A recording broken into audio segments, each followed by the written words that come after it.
Hello friends, Z educational सर्विसेसની YouTube channel પર આપ સૌનું સ્વાગત છે।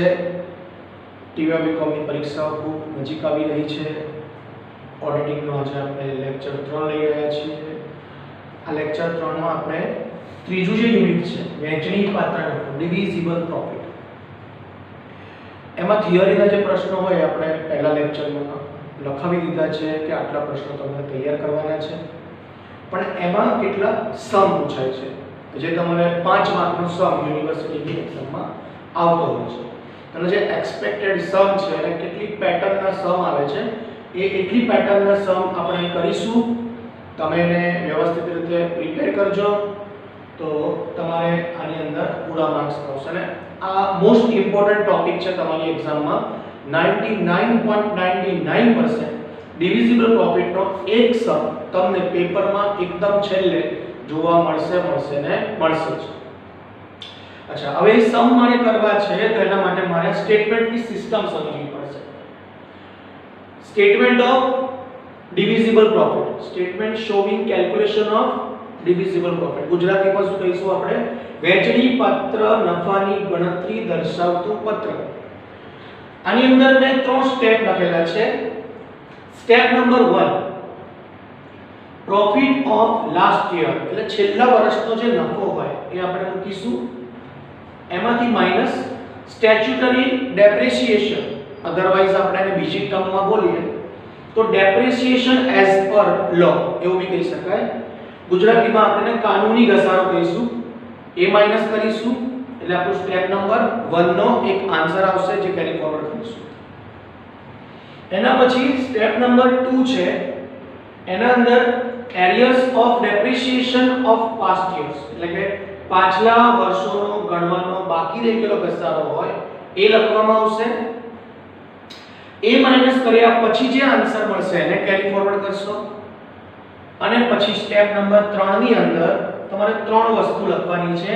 ડેપ્રિસિએશન પ્રોવાઇડેડ, એટલે કંપનીએ જે ઘસારો ગણ્યો હોય એ ગણેલો ઘસારો, લોસ આફ્ટર ડેટ, એટલે ઘસારા પછી ખોટ કેટલી આવી છે એ, અને which is lower, આ બેમાંથી જે ઓછું હોય તે।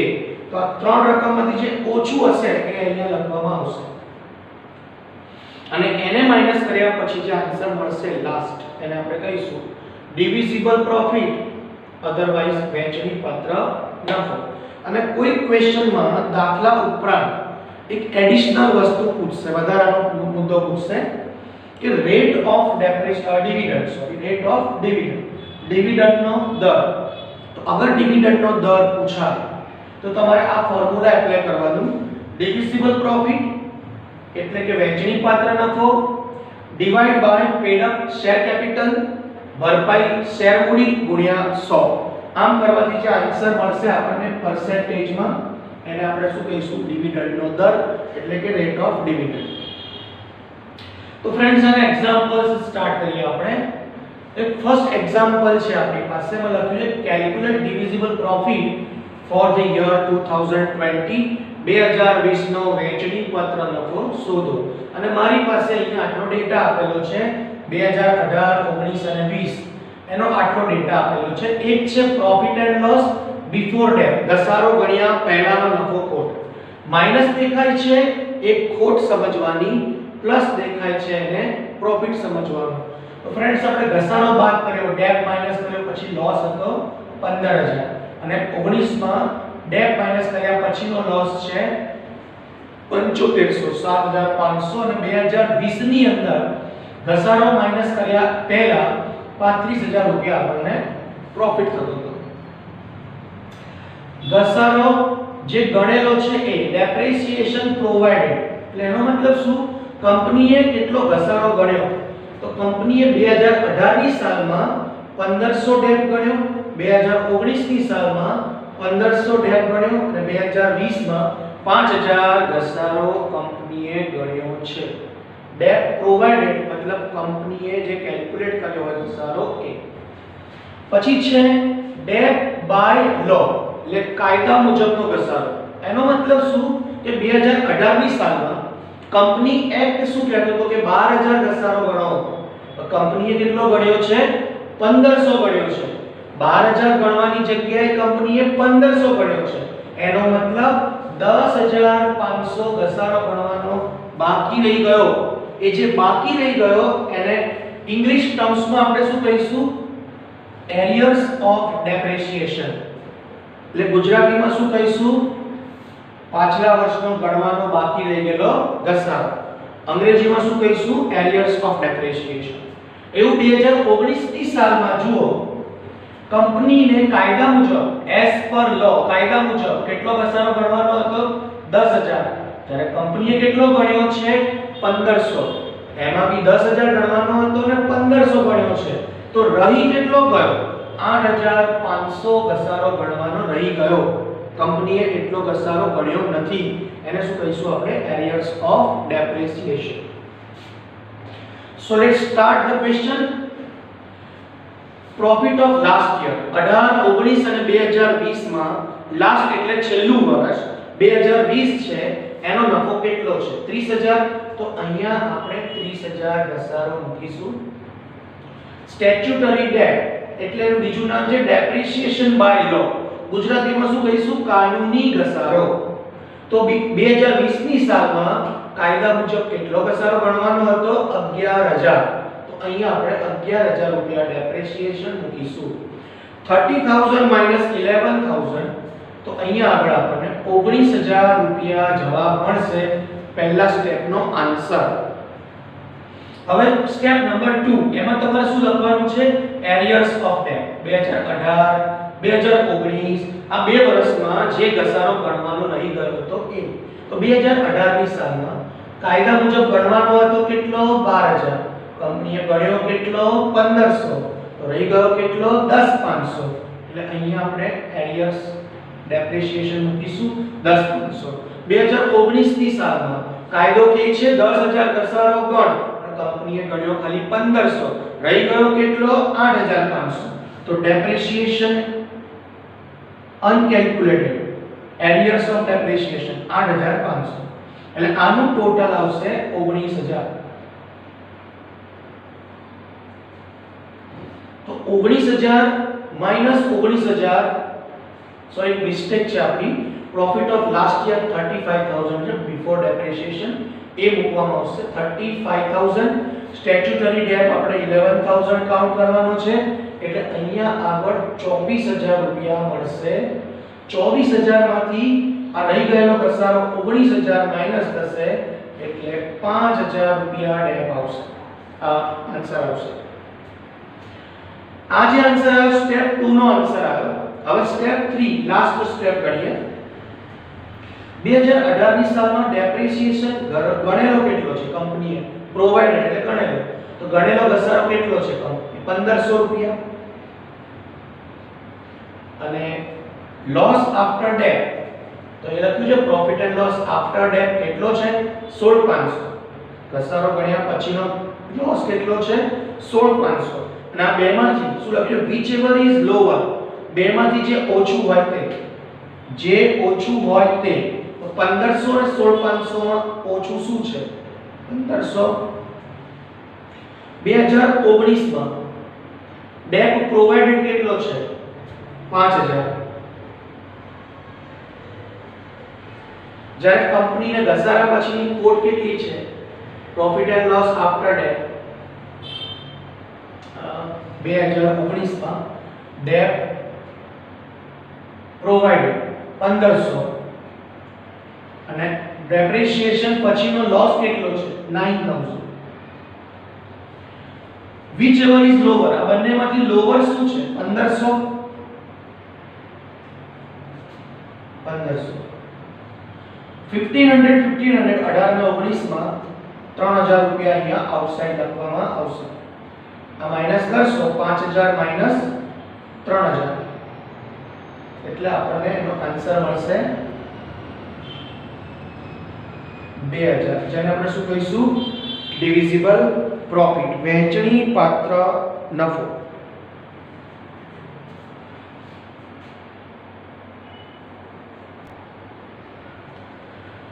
ક્વેશ્ચન નંબર 2, 17, 18, 19, 20 4 વર્ષનો ડેટા છે. આ જે કેલ્ક્યુલેશન શરૂ કરીએ. પ્રોફિટ ઓફ લાસ્ટ યર તો 2020 નો profit and loss before debt 1,30,000.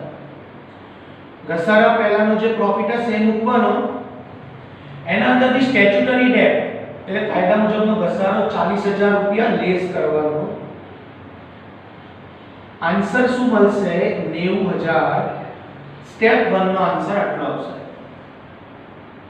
હવે મારે શું જોઈએ છે? એરિયર્સ ઓફ ડેટ એટલે કે કેટલો ઘસારો ગણવાનો બાકી છે જોઈએ. કાયદો કહે છે 22,000 ઘસારો ગણો. હવે તમે જુઓ ઘસારા પહેલા લોસ કેટલો હતો? -40,000. કેટલો ડેટ કાયદા મુજબનો છે? 22,000. અગર તમે એ જ ઘસારો માઈનસ કરશો તો તમને profit and loss after date જો કેટલા મળે છે? 62,000. ટેલી થઈ જાય છે. એનો મતલબ શું થયો કે તમારે ગણવાનો જે ઘસારો હતો 22,000 કાયદા મુજબ એ જ તમે ગણ્યો છે. 2018 ની સાલમાં કાયદા મુજબ ગણવાનો કેટલો ઘસારો હતો? 28,000. તો 20,000 ના પ્રોફિટમાંથી અગર હું આ જ ઘસારો માઈનસ કરું છું તો જવાબ મને 8,000 લોસ મળે. એનો મતલબ મેં ગણ્યો કેટલો? કંપનીએ ગણ્યો કેટલો? 28,000. ડેપ્રિસિએશન પ્રોવાઇડ કેટલો કર્યો? 28,000.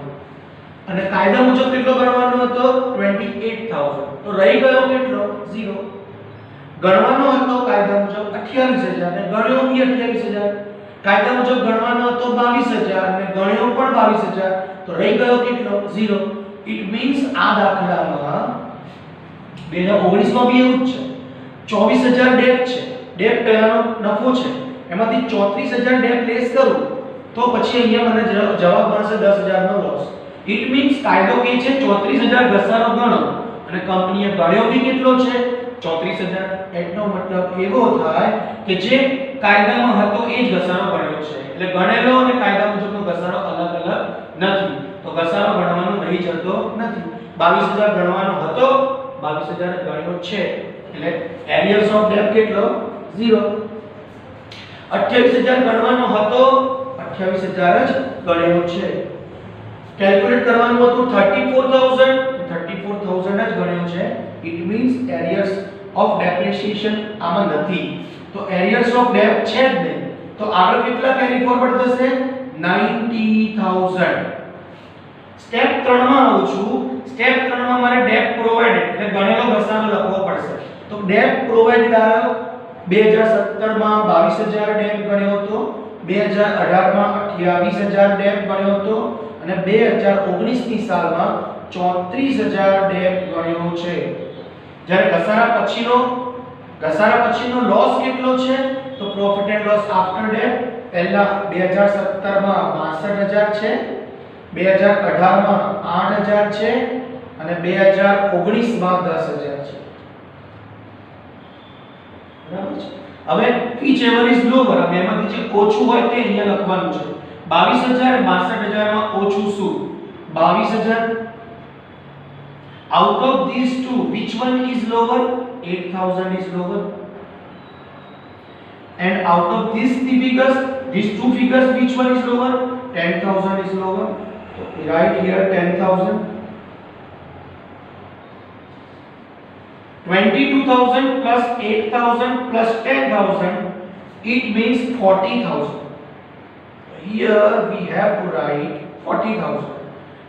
40,000 less થશે 90 માંથી એટલે 50,000 answer is our divisible profit.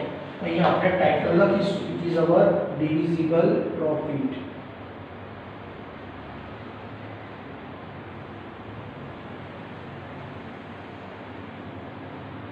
એ જ આપણો આન્સર છે. આટલું ગણીને આવીએ એટલે આપણને 5 out of 5 પાંચમાંથી 5 માર્ક મળી જાય. તો આવા ક્વેશ્ચન ફ્રેન્ડ્સ 5 માર્કના પૂછાય છે, પ્રિપેર કરવાના છે. બરાબર. ક્વેશ્ચન 1 ક્વેશ્ચન 2 હજુ બી 2-3 સમ આપણે જોવાના છે. જોઈએ.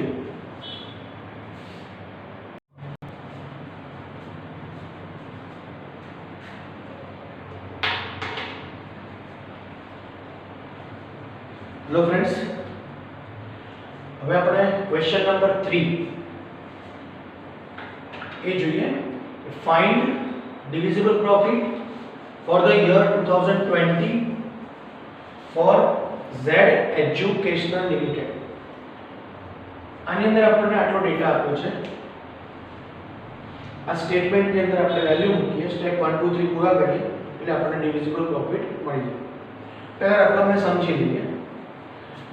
Depreciation as per companies act એટલે કંપનીના કાયદા પ્રમાણે આટલો ઘસારો કંપનીએ ગણવાનો હતો.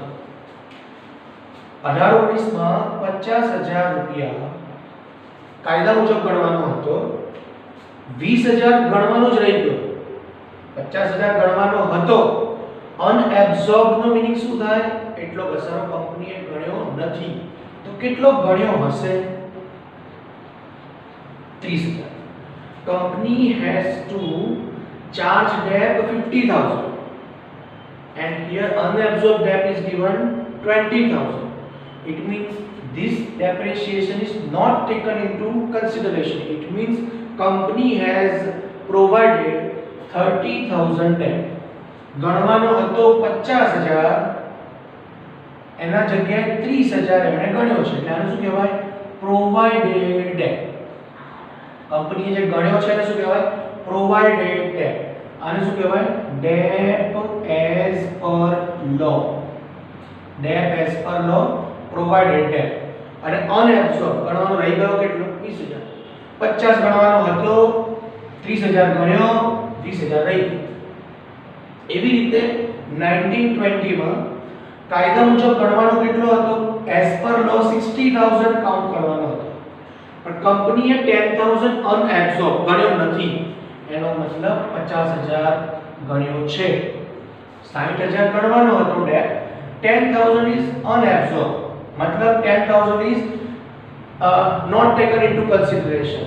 60,000 માંથી 10,000 તો કન્સિડર જ નહીં કર્યા. એટલે કંપનીએ કેટલો પ્રોવાઇડ કર્યો હશે? 50,000. એટલે 60,000 ગણવાની જગ્યાએ કંપનીએ ગણ્યો 50,000 અને 10,000 છે ગણવાનો રહી ગયો. અનએબ્સોર્બ. અનએબ્સોર્બ બી બોલાશે અને એરિયર્સ ઓફ ડેટ એવું બી બોલાશે. Okay, let's start. Profit of last year તો 18 19 19 20 20 and 21 એના અંદર લાસ્ટ યર એ કયું છે? 2021. એના અંદર પ્રોફિટ કેટલો છે? 2,80,000.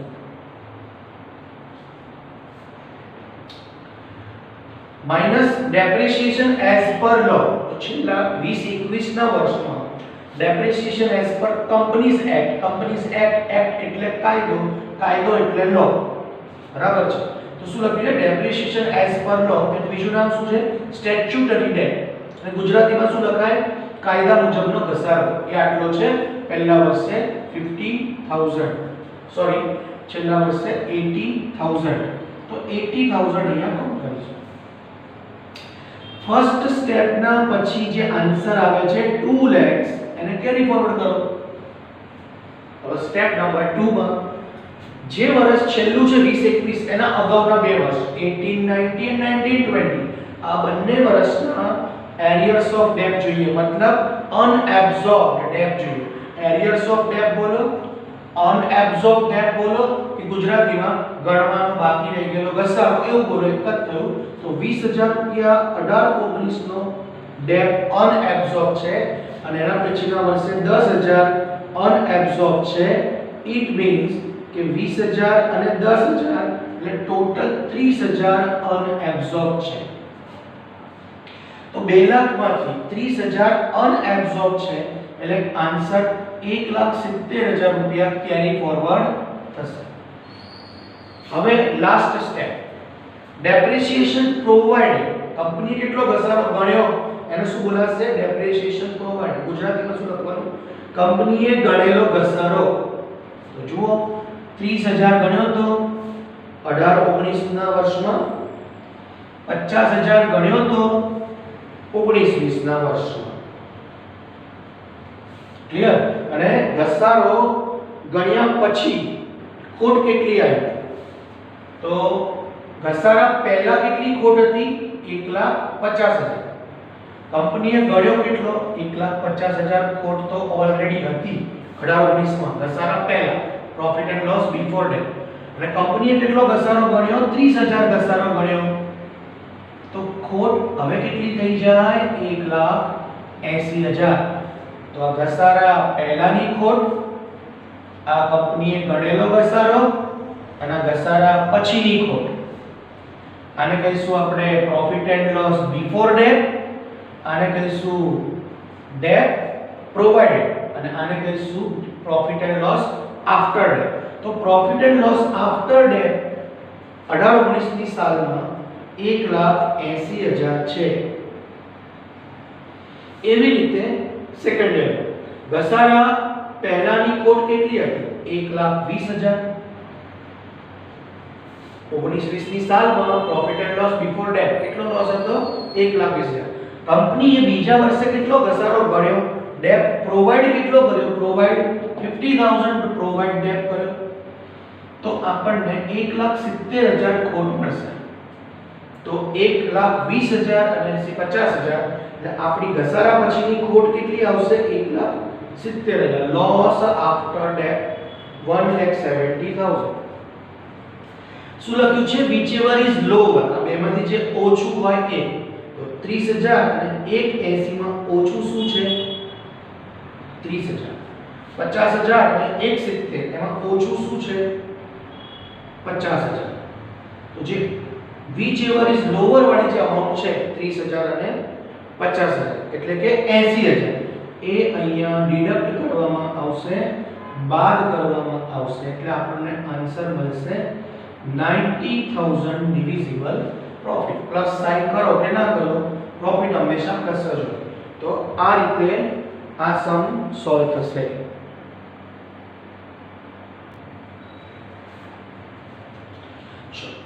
એના પછી બીજું ટોપિક એક આ છે કે companies transfer of profit of reserve rules 1975.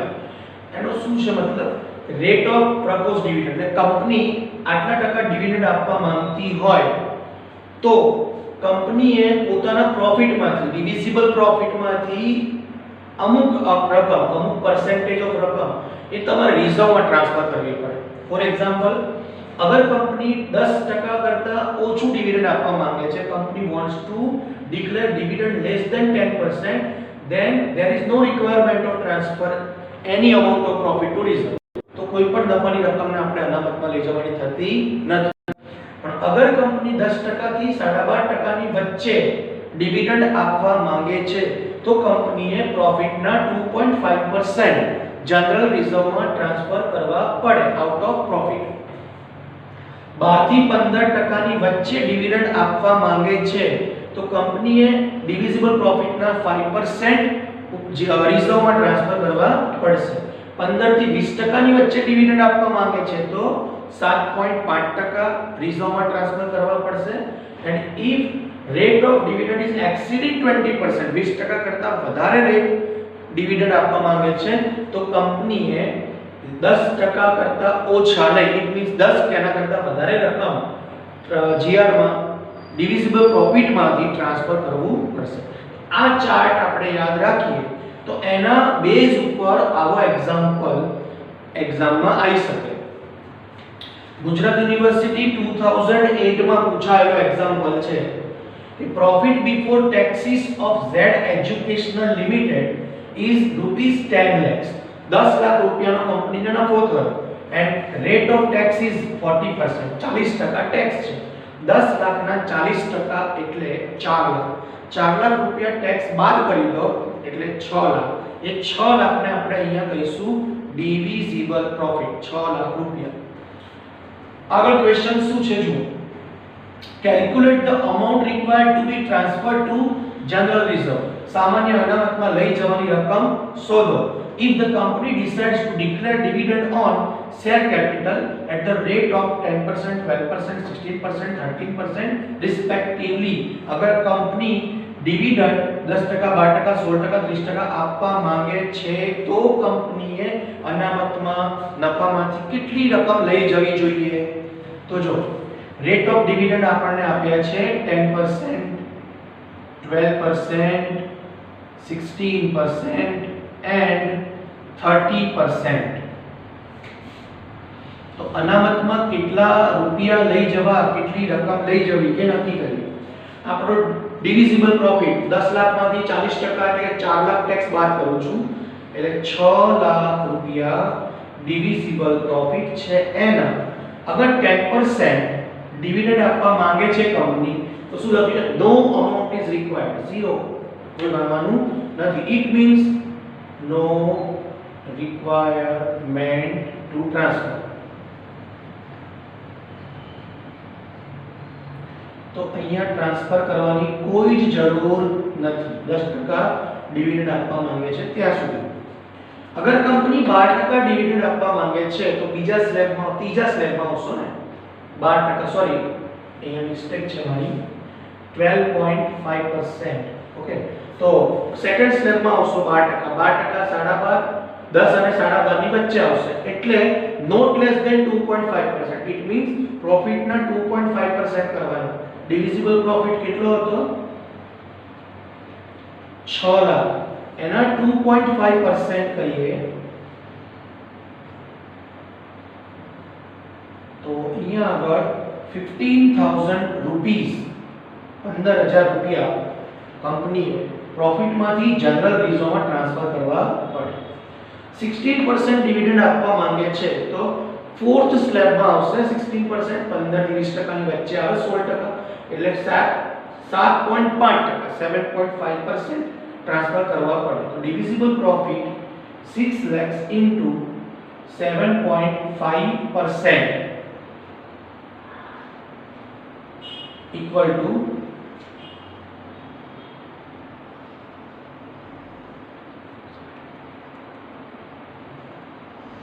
तो 45,000 amount 45,000 rupees is to be transferred to general reserve out of divisible profit 30% अगर कंपनी 30% डिविडेंड आपको मांगे तो मतलब exceeding 20% not less than 10% it means 6 lakhs ना 10% એટલે 60,000 रुपया 60,000 rupees must be transferred to general reserve out of divisible profit.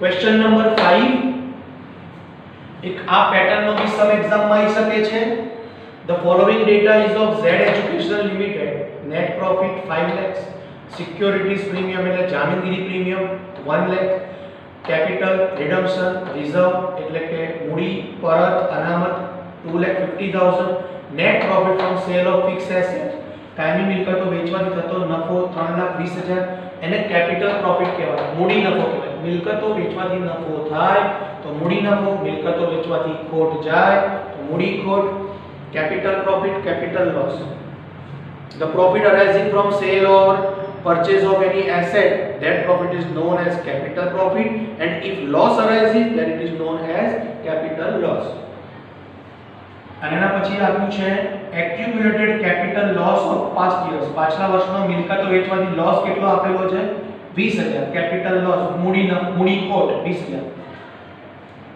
પછી આપણે equity share capital rupees 25 lakhs 25 lakh રૂપિયા ઇક્વિટી શેર મૂડી છે અને company decides to transfer 10% to GR સામાન્ય અનામતમાં 10% લઈ જવા માંગે છે find out the highest rate of dividend which the company can declare company વધુમાં વધુ કેટલું ડિવિડન્ડ ડિક્લેર કરી શકે કંપની વધુમાં વધુ કેટલું ડિવિડન્ડ જાહેર કરી શકે એ તમારે રેટ ગણીને લાવવાનું છે તો આની અંદર આ રીતે ટેબલ બનશે સ્ટેટમેન્ટ ઓફ ડિવિઝિબલ પ્રોફિટ વેચણી પાત્ર નફો દર્શાવતું પત્રક એમાં પહેલા નેટ પ્રોફિટ મૂકીશું તો નેટ પ્રોફિટ કેટલો છે 5 લાખ તો 5 lakhs પ્રોફિટ મૂકશો હવે નીચે ઇન્સ્ટ્રક્શન છે કે company decides to transfer 10% to GR સામાન્ય અનામતમાં 10% લઈ જવાના તો કંપની શું કરશે આ 5 લાખના 10% એટલે કે 50,000 રૂપિયા ટ્રાન્સફર કરવાના છે GR એટલે કંપની પાસે હવે પ્રોફિટ કેટલો વધ્યો 4.5 લાખ રૂપિયા 4,50,000 પ્રોફિટ વધે છે હવે કેપિટલ પ્રોફિટ એડ કરો એટલે કેપિટલ લોસ લેસ કરો તો કેપિટલ પ્રોફિટ આપણને કેટલો આપેલો છે જો capital profit net profit from cell of fixed asset કાયમી મિલકતો વેચવાથી થતો નફો 3,20,000 એ આપણો કેપિટલ પ્રોફિટ છે. તો 3,20,000 કેપિટલ પ્રોફિટ મૂકો અને કેપિટલ લોસ એટલે કેપિટલ લોસ મૂડી ખોટ કેટલી છે 20,000 એને અહીંયા માઈનસ કરો. આ પ્રોફિટ પ્લસ કરો અને મૂડી ખોટ છે એ 20,000 માઈનસ કરો. આમ કરવાથી આપણને 7.5 લાખ રૂપિયા 7,50,000 રૂપિયા ડિવિઝિબલ પ્રોફિટ એટલે વહેંચણી પાત્ર નફો મળશે. હવે તમારે ફોર્મ્યુલા મૂકવાનું રેટ ઓફ ડિવિડન્ડ એટલે કે ડિવિડન્ડનો દર ઇક્વલ ટુ ઉપર ડિવિઝિબલ પ્રોફિટ એટલે કે વહેંચણી પાત્ર નફો ડિવાઇડમાં શું લખવાનું equity share capital equity share મૂડી એ લખવાનું. હવે વેલ્યુ મૂકો ડિવિઝિબલ પ્રોફિટ કેટલો મળ્યો 7.5 લાખ રૂપિયા divide by equity share capital કેટલું તો equity share capital 25 lakhs 25 lakh રૂપિયા. તો નીચે 25 લાખ રૂપિયા મૂકશો ઇન્ટુ 100 કરશો. આમ કરવાથી આપણને રેટ ઓફ ડિવિડન્ડ મળશે કેટલો 30% 30%. એટલે કંપની 30% ડિવિડન્ડ આપી શકે વધારેમાં વધારે. That's all. અહીંયા તમારું યુનિટ નંબર 3 છે એના અગત્યના ક્વેશ્ચન્સ પૂરા થઈ ગયા. તો ફ્રેન્ડ્સ મેં ઓડિટિંગમાં તમને 3 લેક્ચર આપ્યા છે. 1 જેના અંદર મેં ઓડિટિંગના IMP ક્વેશ્ચન્સ તમને કીધા હતા જે તમે તમારી બુકમાં ટિક કરી કાઢજો અને સાથે ઇન્સ્ટ્રક્શન આપી હતી કે એટલા પ્રશ્નો તો કરજો જ, એનાથી વધારે કરશો તો વાંધો નહીં પણ ઓછા ના કરતા. પછી બીજા લેક્ચરમાં આપણે યુનિટ નંબર 1 છે એના પ્રેક્ટિકલ સમ જોયા હતા જેની અંદર અત્યાર સુધીમાં આપણે 11 12 થી લઈને બીકોમ સુધીમાં જેટલા બી ચેપ્ટર ભણ્યા છીએ એના રિલેટેડ જર્નલ એન્ટ્રીઝ અને નાના ટેકનિકલ ક્વેશ્ચન્સ પૂછેલા હતા. એના આપણે ક્વેશ્ચન્સ જોયા હતા લાસ્ટ લેક્ચરમાં. અને આ આપણો ત્રીજો લેક્ચર છે જેમાં આપણે યુનિટ નંબર 3 ની અંદર તમારા ઓડિટિંગમાં જે સમ આવે છે એ પ્રેક્ટિકલ સમ છે. એ આટલા સમ તમે કરશો, આટલી પેટર્નના સમ કરશો તો આ ચેપ્ટરની અંદર તમને બહુ સારા માર્ક્સ આવશે. અને કમ્પલસરી તમારે આ ટાઈપનો સમ છે ડિવિઝિબલ પ્રોફિટનો ડેપ્રિસિએશન વાળો સમ એની પૂછવાની શક્યતા વધારે હોય છે. પણ મેં તમને આ ચેપ્ટરમાં જેટલું બી ડિક્ટેટ કર્યું એ ટાઈપના એક્ઝામ્પલ્સ તમારી બુકમાંથી શોધો અને જાતે ગણી નાખો. 1 કલાક બેસશો તો યુનિટ 1 અને યુનિટ 3 બંનેના સમ તમે પૂરા કરી શકશો. બરાબર. All the best. ગુજરાત યુનિવર્સિટીની એક્ઝામ માટે દરેક વિદ્યાર્થી મિત્રોને એવી હૃદયથી આશા રાખું કે બધા જ બહુ સારા માર્ક્સ લાવે, ડિસ્ટિંક્શન સાથે પાસ થાય અને ભગવાનને પ્રાર્થના કરીએ કે આપણા કોરોના જલ્દીથી આપણા ભારતમાંથી જાય. જય હિન્દ, જય ભારત.